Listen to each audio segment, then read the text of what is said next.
I hate bullies, not just because of how horrible and cruel they can be to other kids, but also because it seems like they rarely face consequences for their actions. It's even worse when those bullies are your own kids. How do you stop them? How do you teach them to be better? This week we're looking at stories about bullies. If you have one to share, please use the form provided. Our first story comes from Brittany. My daughter used to be a bully.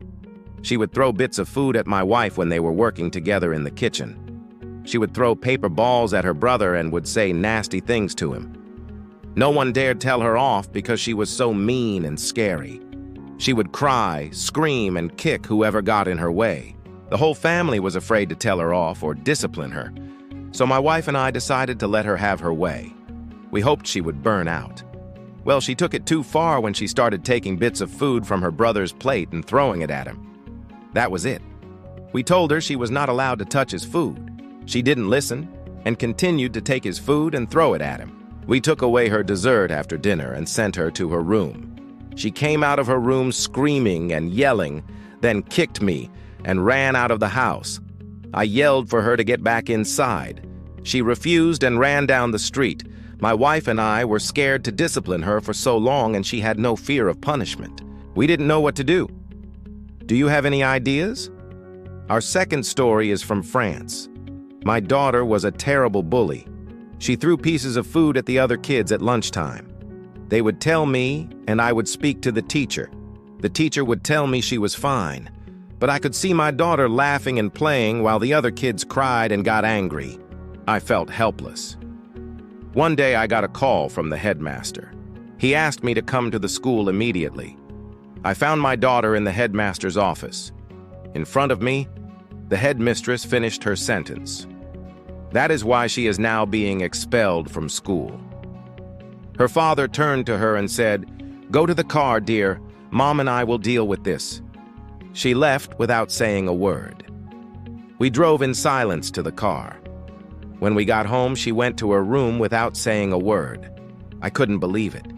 We had raised a monster, and I didn't know what to do. Was I a bad mother? My husband came into the kitchen where I was standing. He put his arm around my shoulder and said, "Don't worry, dear. You will go back to school tomorrow." What? I think he just wanted to reassure me, but that made me more upset. It wasn't her first offense, and I was done with her behavior. The next day, my husband dropped me off at school. The headmistress was standing at the entrance with a bag and a trash picker. "Good morning," she said.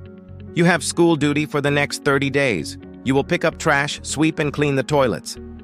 What? I couldn't believe what she was saying. School duty?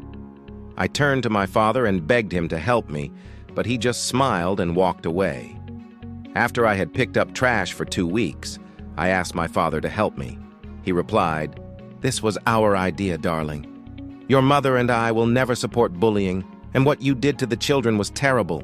Then he took the trash picker from my hands, put his arm around my shoulder and said, "It is not enough to care for a child, to give them a bed to sleep in or food to eat.